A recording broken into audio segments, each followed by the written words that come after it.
皆さんおはようございます。いつも視聴いただきありがとうございます。今はですね、朝の6時になります。もうさすがに暑くなってきてですね、太陽が出る前から作業を開始しないと、もう暑くてやってらんない感じになります。早朝に作業して、疲れてすぐ家帰るという感じですかね。今日はですね、こちらの赤い蚊取り線香の開封動画をやっていきたいと思います。では、よろしくお願いします。私と蚊取り線香なんですけど、この鎌倉ファームの開墾を始めて以来、虫がいる季節、春から秋にかけては、必ずですね、ここに来たら、まず蚊取り線香に火をつけてます。言うまでもなく、虫に刺されたくないんですよね。虫に刺されると、痒いですし、イライラしますし、跡も残ったりしますんで、とにかくここに来たら蚊取り線香をつけると。そういう生活を、もう10年以上やってきてます。なので、かなりのヘビーユーザーです。今はね、結構電子のやつとかが出てるんで、家で使う人がどれぐらいいるのかわかんないですけど、この野外においては、やっぱり蚊取り線香が一番の主役になります。では今からこちらの方をね、紹介していきたいと思います。このですね、赤い蚊取り線香なんですけど、私は出会ったのは1年前なんですね。もともとは誰かの YouTube の動画を見て存在はしてたんですけど、わざわざインターネットでね、注文するほどではなくて、近所のホームセンターで見つけたので、買ったのが1年前になります。で、1年間使ってみて、どうだったのかというところと、お勧めできる点を今からお話ししたいと思います。では、開けていきたいと思います。まずですね、この蚊取り線香の特徴なんですけど、赤いです。普通、蚊取り線香はね、なんか緑のイメージがあると思うんですけど、これはね、赤いんですよね。で、特徴の2つ目として、太いんですね。通常のものより。ちょっと今、割ってみますね。取れました。ちょっとね、太いのがわかるかなと思います。見ていただいてわかるように太さが違うんですね。で、この細いのと太いの、何が違うかっていうと、私の経験だとね、蚊取り線香ってもともとはこうやって据え置きの感じで使用するイメージだったと思うんですよね。こうやって置いといて部屋の中に蚊が入ってこないようにするとか。で、私の場合はですね、ここに来て作業ですとか開墾とかをするんですね。山に登ったり、崖に登ったり、あとは水田の中に入っていったりと。で、そういった時に一番何が大事かっていうと、もちろんね、その顔を寄せ付けないっていうのは大事なんですね。で、それに関しては、細い方も太い方も多分同じかなっていう気がします。で、一つ大きいのが、この土地はですね、結構、山と山に囲まれてて、あちらには小川も流れてたり、で、山側には池があったりと、割とね、湿地帯なんですよね。で、湿地帯だと何が困るかっていうと、湿気が高いんですね。で、湿気が高いとですね、火が消えやすいんですよね。で、経験上ですね、どうしても細いタイプを、体につけて作業してると、ふと消えてることがありますと。で、もうほんとね、作業に集中したいから、もう朝一でつけてるのに、消えてしまうと元も子もないと。体につけて動き回ってるんで、摩擦でね、火を潰しちゃうとかいろいろあると思うんですけど、経験上ですね、やっぱり太い方が消えないんですよね。今回はどのメーカーがどうっていうのをやるつもりはないんですね。はい。あくまでも自分のノウハウの共有ということで。で、先ほど太いやつがいいって言ったんですけど、違う種類でも太いやつがあります。これがそうなんですけど、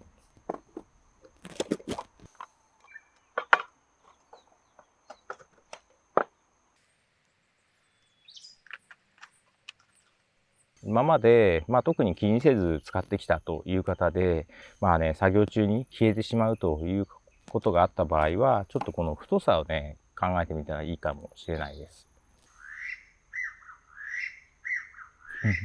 通り待ちです。はい。続いて気にしたいのが、この携帯の防虫器ですね。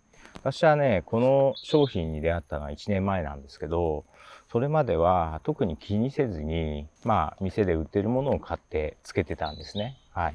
で、これを買ってみて、いろいろなこだわりがね、ここにはあるなっていうのに気づいて、1年間特に考えないで使ってたんですけど、まあ、よくよく考えるといろいろね、優れてる部分があるなと思って、今日ご紹介したいと思います。はい。じゃあちょっとこれ開けてみます。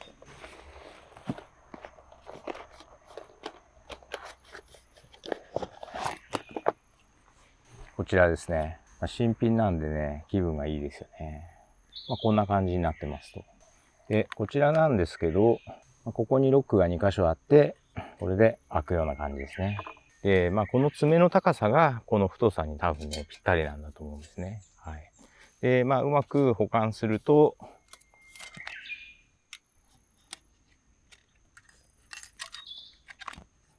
中に入っちゃったんで、わかんないと思いますけど、この中で揺れない、グラグラしない。グラグラしないことで、そのね、火がついてるところを、こうね、こすって消しちゃうとか、そういうことがないと思うんですね。ですから、消えにくい構造になってると思います。こういう感じですね。トゲトゲがありますと。これのおかげで、中で蚊取り線香が動かないというようなものになりますと。続いてですね、見た目の話ですけど、ここにね、ルーバーっていう外に出すやつがあるんですけど、これがね、かっこいいんですよね。男性からすると。なんかこう、機能感満載で、絵的にすごい映えるのがあります。なんかね、工業製品としてすごいこだわりがあるなっていうのを感じるんですね。作る人は大変だと思いますけど、所有欲があるっていうかですね。で、ちなみにですね、1年使うとこんな感じになります。機能的にはね、何の問題もないですね。今回比較用に、いわゆる普通の、蚊取り線香の機械の新品を用意しました。はい、ちょっと開けてみますね。これ、一般的なやつだと思うんですね。はい。ロックがここにあって、開けると、中にあると。これは結構新しいやつですかね。で、この2枚のシートの間に、これを挟む感じですね。このタイプはね、悪くないと思います。こういった形で開いて、中に入れて、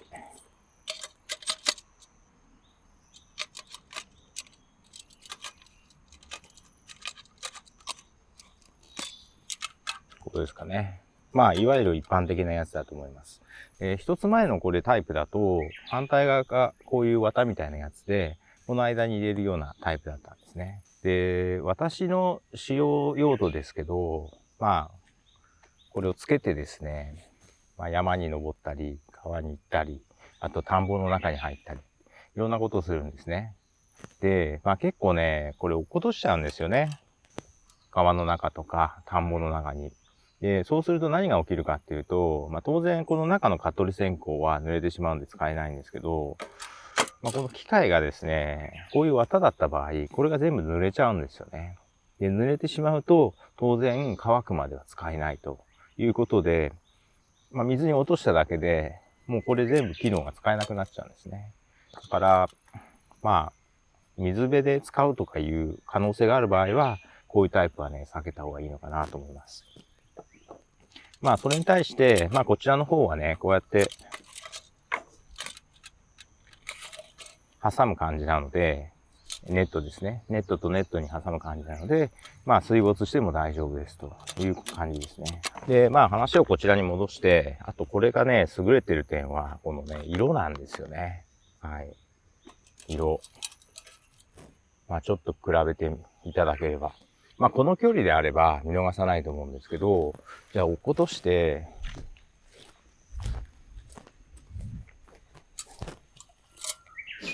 はい、この位置だとどうでしょうか。あれどこ行ったかなって言った時に、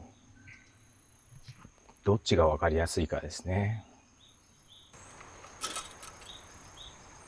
言うまでもなく、距離があると、こっちの方がわかりやすいと思うんですね。で、普段はですね、こうやって腰につけて作業してるんですね。だから、この色が目立つ必要はないんですけど、ちょっとね、座って作業するとか、これがちょっと邪魔だなっていう時は、やっぱりこう置いたりするんですよね。地面に置いたりとか。で、その時に、わかりやすいかどうかって非常に大事ですと。で、これだけのね、もうなくさないんじゃないのと思うかもしれないですけど、私はすでに1個なくしてます。1年前に2つ買ったんですね。で、気に入ってずっと使ってたんですけど、これをこうつけて、こう山に登ってった時に、帰ってきたら落ちてました。山登って降りるまで2、30分だったんで、ちょっと探しには行かなかったんですけど、そういった時にこの色かどうかってすごい大事だと思うんですね。続いて、こいつの優れてる点は、後ろにあります。後ろにですね、こんな感じで、予備の蚊取り線香を保管できるんですね。保管携行できるんですね。これだけあれば、山に登る時とかですね、こいつさえあれば、1日持つんじゃないかなと思います。そういった意味で、プロ向けですよね。予備のパーツがあるというのは。はい。私の作業時間は、せいぜい2、3時間なので、実際はね、これは取り外してます。ただ人によってはね、重宝する機能かなと思いますね。で、蚊取り線香の保管って結構大事だなって最近気づき出してですね、最近100円ショップで買ったこういうケースに、こういう乾燥剤を入れて、こう保管してます。はい。やっぱりね、これを乾燥させておくことは大事だと思うんですよね。湿気させないというか。ですので、先ほどのですね、ここの保管容器ですね。これは結構密封されてるので、機能的にはすごい大きいんじゃないかなと思います。理にかなっているというかですね。さて、いよいよですね、火をつけたいと思います。火のつけ方なんですけど、やっぱりこういうターボライターが望ましいですよね。こんな感じで。わりかしあっさりつきました。新品なのでね。火がついてすぐに入れてしまうと消えるのは怖いんで、私この先端をよく焼くようにしてます。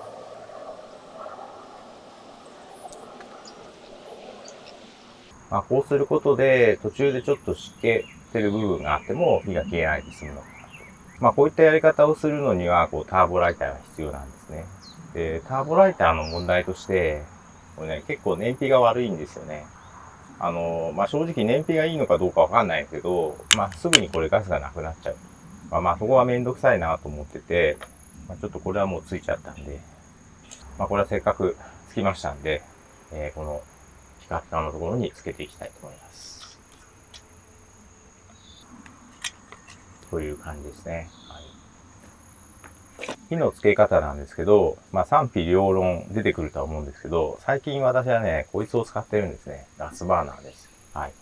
バーベキューとかで使ったことある人も多いと思うんですけど、ここいつも常備してまして、こいつで火をつけてます。で、いい点はやっぱパワフルなんですよね。はい。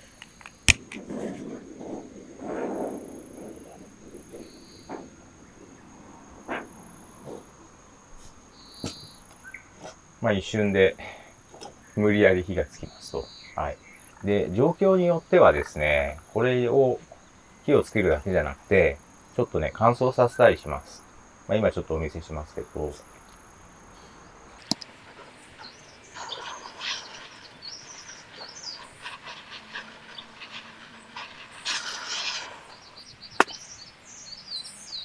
こんな感じで全体に焼き目をつけました。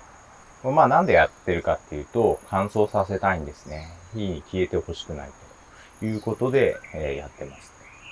この細いタイプ、一般的なやつはですね、ちょっとね、私持ち運びしながらだと結構消えてしまうことがあったんで、こういうやり方にたどり着きました。めんどくさいんですけどね。で、想像つくと思うんですけど、金額的なこと言うと、これとこれだと、やっぱこっち高いんですよね。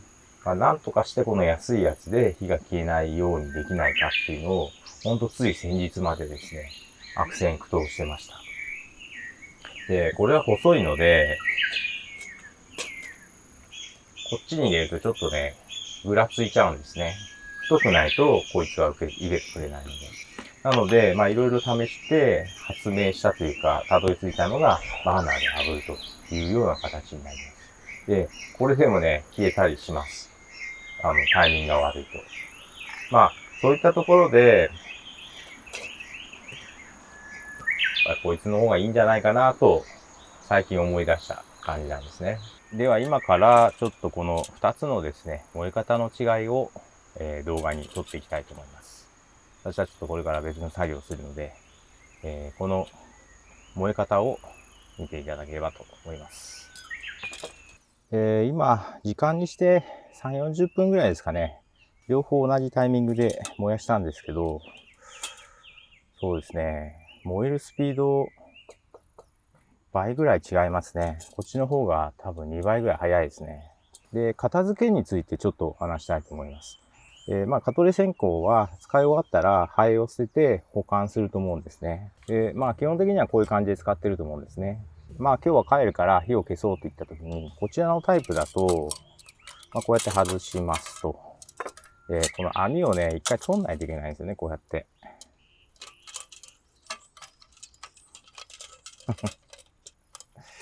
で、この間に粉がね、散らかったりっていう、ちょっとね、ここがめんどくさいんですよね。それに対して、こちらは、この爪2つを外して、開けますと。で、取って、灰をこんな感じで捨てられるんですね。こちらは、このネットを外して、っていう感じで。ちょっと灰のね、処理がめんどくさいですという話になります。いかがだったでしょうか。今日はね、この赤い蚊取り線香を紹介しました。蚊取り線香ってあんまりね、意識することなかったと思うんですけど、いろんな機能があるんだなっていうのを私もこれに出会ってからね、発見しました。で、1年間ですね、こいつを使ってきて、もう一回ね、こいつを使っていきたいなと強く最近思ってます。やっぱりね、火が消えないっていうのは大きい話なので、これから野外のシーズンになりますんで、皆さんも蚊取り線香を使われると思います。何かね、ちょっとこだわりがあるものを欲しいなという方は探してみたらいいかなと思います。はい。では今日の動画は以上になります。ここまでご視聴いただきありがとうございました。